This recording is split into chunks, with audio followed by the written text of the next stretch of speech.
Welcome to the video. In this one, I'm going to show you the Inpainting brush tool, which can make things disappear like magic. Okay, so to get started, we will just reset our studio to make sure that your screen looks like my screen by going up to Window, Studio, and Reset Studio. Okay, so on the tools on your left-hand side here, we're going to go down and we are going to select the Inpainting brush tool. Now, like all Affinity tools, if there's more in the little area here, you'll see a little triangle you can click on, which will be more tools. Now, all of these tools here are like touch-up tools or repair tools. There's the healing, the patch, the blemish, the red eye. We'll go over those in another video, but right now we're going to focus on the Inpainting brush tool. So I've got the Inpainting brush tool selected. You can see my mouse has turned to a circle. And what you can do is essentially just start painting over what you want to get rid of, and Affinity will do its best to get rid of it. So here's my first example. I'm just going to zoom in here by hitting Command plus on my Mac. You'll hit Control plus on your PC, or you can always go up to View, Zoom, and select your option. You'll also see the shortcuts on the right-hand side that you can use on your keyboard. So yeah, so I'm zoomed in a little bit. I'm going to pick this bird here, and I am going to start painting over top of this. I'm going to select it. Okay, so I got the picture selected, and now I'm going to just paint over top of this bird because I'm trying to get rid of it. So let's just see how Affinity does. I painted this bird. Okay, and it's gone. And it did a really good job. There's maybe a little something there, but you can't, maybe a little there. You can't see too much. All right, so now I'm going to get rid of another bird. Again, I'm just going to click my mouse and drag and paint over top of this other bird here. Make sure it's all highlighted. And that did a pretty good job too. Now, another thing I'll show you about your brush, you can make your brush bigger or smaller.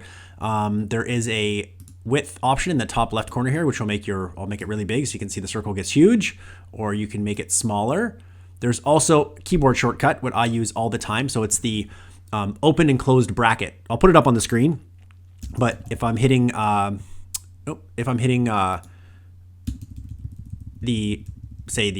right bracket, if you will, it gets bigger, and if I hit the left bracket, it gets smaller. I'll put it on screen. Hopefully that makes sense. Okay, and this also applies for the paintbrush or any other brush. You would use these slider up here, or you would use your keyboard shortcuts to make it bigger or smaller. Okay, so let's paint this one here. I'm gonna get rid of this bird. See how he does down here. And it's gone. So that is a simple example of the Inpainting brush tool. Let's go to another example over here. Okay, so we got this guy wearing a t-shirt and he's got this logo on it. So let's say we want to get rid of it. Let's see how Affinity does. So again, I'm going to pick my Inpainting brush tool.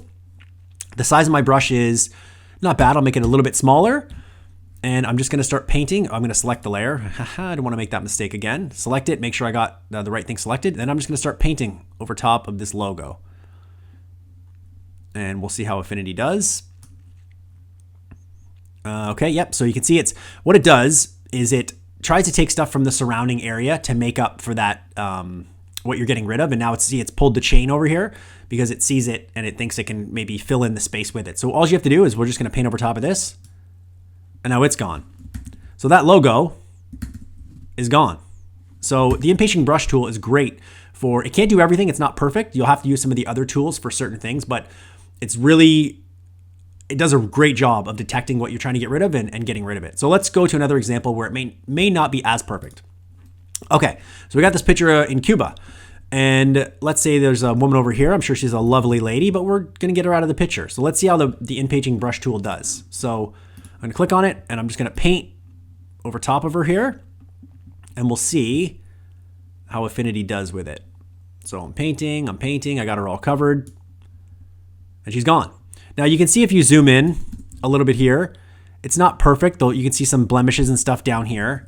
So you can clean that up other ways, but it does a pretty good job by default. So once you get better with the other tools, you'll be able to get rid of people or things and you won't even know they're there with sort of the clone stamp and some of the removal tools. So I'm gonna paint this girl out and see how we do. This one might be a bit harder. Okay, yeah, so you can see here if you zoom in here, this area here where she was removed. It's not perfect. Now, if someone saw this picture from far away, they might not notice, but you could use a clone stamp or another brush that actually just take the surroundings here and patch it up. So not that big of a deal. Let's do one more thing. Let's grab this. I'm going to pull this picture and I'm going to try and grab this post here and see if it'll get rid of it. So Inpainting brush tool. Let's see how we do. I'm going to make a bigger brush and I'm going to go all the way down. I didn't get the whole thing. Let's go down here. Whoops. Let's go down here. There. So again, you can see it's not perfect. It's out of the picture from a distance. You don't really notice, but that is the Inpainting brush tool. I wanted to quickly show you that. We'll go over some other tools which will help clean things up perfectly, but these are your examples and how you use the Inpainting brush tool. Hope it was helpful. Hit the like button, please. It would mean so much to me. I will see you in the next one.